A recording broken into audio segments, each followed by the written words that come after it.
Finalmente se desató la guerra comercial. Donald Trump decidió aplicar aranceles no solo a China, sino también a México y a Canadá. ¿Cómo impactará esto sobre el comercio internacional y sobre todo, cómo puede terminar impactando al Perú? Te lo cuento directo a la vena. Pero antes de comenzar, como siempre, no olvides darle like a este video, darle click a la campanita y suscribirte a nuestro canal. Ahora sí, vamos por esa guerra comercial.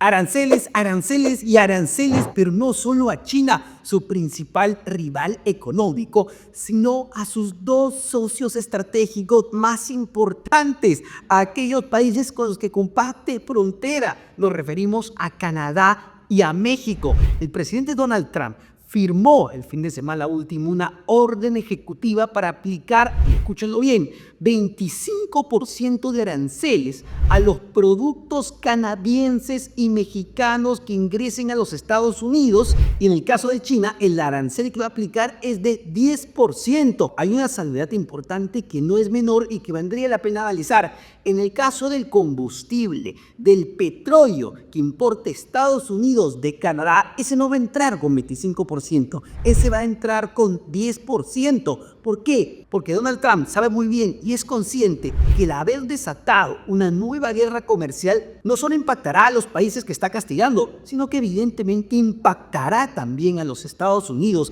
Por eso es que es muy cauteloso en el caso del petróleo, porque todavía el 40% del combustible que se consume en los Estados Unidos es importado y se importa principalmente de su país vecino, de Canadá. Por eso es que prefiere aplicar un arancel no tan gravoso como de 25%, sino de 10%.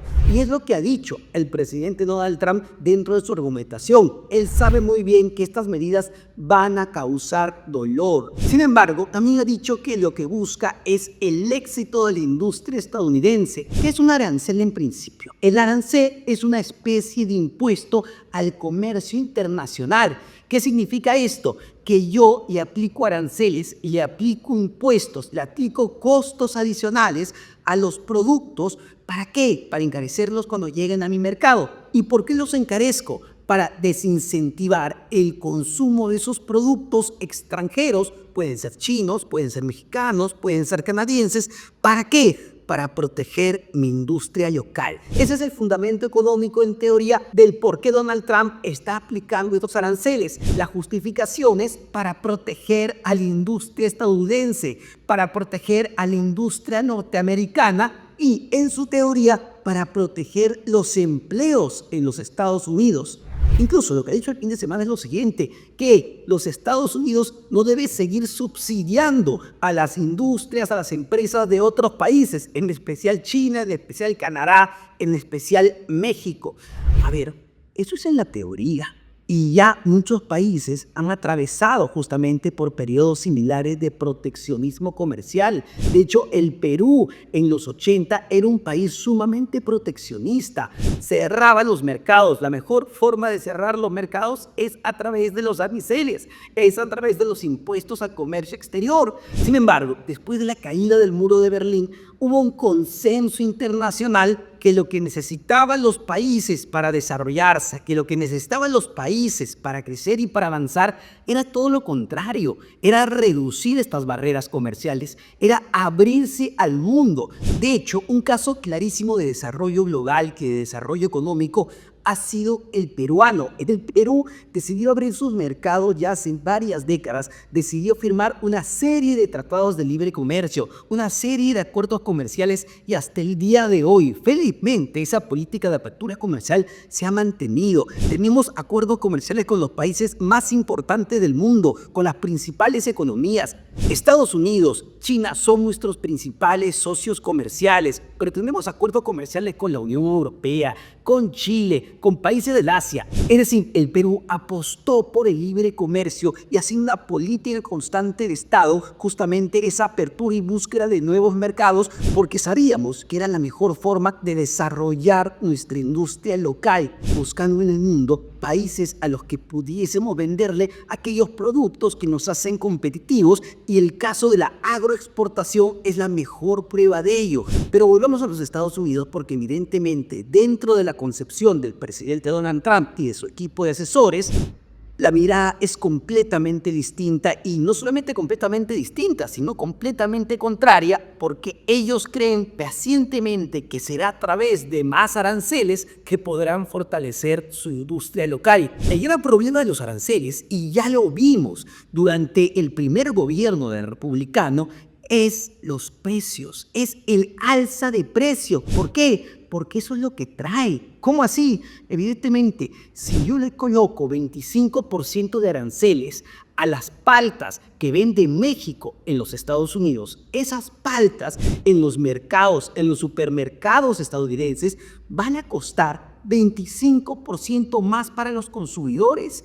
Es decir, el impacto es directo a los bolsillos, al bolsillo del consumidor. Y ese es el gran temor en este momento, que las políticas del presidente Donald Trump impacten en un alza de precios, impacten en la inflación. Y sabemos que la inflación es el peor impuesto. ¿Por qué? Porque es el impuesto que más golpea a los más vulnerables, que más golpea a los más pobres.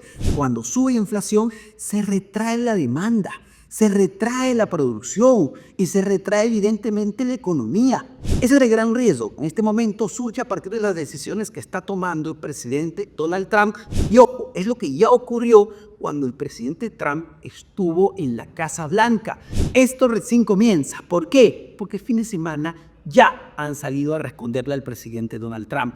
Justin Trudeau, primer ministro canadiense, ha salido a responderle al presidente Trump a decir que, ok, si ellos desde el martes deciden aplicar este 25% de aranceles a los productos canadienses que entran al mercado estadounidense y 10% al petróleo canadiense que entra a los Estados Unidos, bueno, Canadá también va a aplicar 25% de aranceles a los productos estadounidenses que vayan al mercado canadiense. Por su parte, la presidenta mexicana, Claudia Sheinbaum, lo que ha anunciado es que también tomaría medidas similares, pero ya el lunes con una conversación entre la presidenta mexicana y el presidente Donald Trump, donde lo que se ha decidido momentáneamente es detener la aplicación de aranceles para México. Sin embargo, nada indica que de acá a un mes el presidente Donald Trump firme otra orden ejecutiva para aplicarle los aranceles a México. Y desde Pekín también ya se ha anunciado que aplicarán 10% de aranceles a los productos estadounidenses que ingresen al mercado chino. Es decir, la guerra comercial ya se desató. Es imposible que si Estados Unidos aplica aranceles, los países castigados no tomen una decisión similar. A ver, hay una gran pregunta en todo esto, porque aquí el presidente Donald Trump se ha enfocado en esta primera etapa, evidentemente, en China, su principal competidor y rival en este ajedrez geopolítico, evidentemente, pero también en sus principales socios comerciales, como son Canadá y México. La gran pregunta es, ¿qué va a pasar en América Latina? Ya hemos visto cómo el secretario de Estado, Marco Rubio, principal representante de la diplomacia estadounidense, Ecuador, se abre el brazo al presidente panameño, solo porque el presidente Donald Trump piensa que el canal de Panamá es administrado por los chinos, porque así lo ha dicho. Es verdad, hay muchas empresas chinas operando en Panamá. Panamá es clave en el comercio internacional y lo que han logrado es que el presidente panameño anuncie que le va a dar prioridad a los barcos estadounidenses para que pasen antes que los barcos chinos. Pareciera francamente una tontería y pareciera que esta es la guerra comercial más estúpida del mundo, pero que sea la guerra comercial más estúpida que se haya gestado con argumentos que tienen que ver con el pase de fentanilo, esta droga que ha invadido en los Estados Unidos y que Donald Trump responsabiliza a México y a Canadá de que todo el fentanilo esté ingresando a los Estados Unidos y también responsabiliza a China de que el fentanilo ingresa a los Estados Unidos. Y ahora Marco Rubio va y le cuerce el brazo al presidente panameño, también bajo la idea de que los chinos controlan el canal de Panamá. Insisto, la gran pregunta es, ¿qué iba a pasar con los otros países? Ya hemos visto lo que ocurrió con Gustavo Petro en Colombia. Ojo, también amenazando con aranceles. ¿Qué va a pasar con el Perú? Yo insisto con esta pregunta, ¿por qué? Porque ya un asesor de Donald Trump, hace solamente algunas semanas, cuestionó la presencia china en los puertos peruanos, cuestionó el desarrollo del megapuerto de Chancay. Y lo que se anunció, lo que se dijo en ese momento es que aplicarían 60% de aranceles, no 25, 60% de aranceles a los productos que vengan o provengan de puertos chinos. Eso incluye evidentemente el puerto de Chancay. Nosotros como Perú tenemos un tratado de libre comercio con los Estados Unidos que ha sido sumamente beneficioso evidentemente para la economía peruana, para las empresas exportadoras peruanas. Hace muy poco, la semana pasada, conversé con la ministra de Comercio Exterior y Turismo y lo que dijo ella es que no estaba en riesgo, felizmente, el TLC. Pero si algo queda claro con Donald Trump es que nada, pero nada, es seguro y que todo puede cambiar de un momento a otro con consecuencias sumamente terribles para quienes o para los países que se pongan frente al presidente republicano.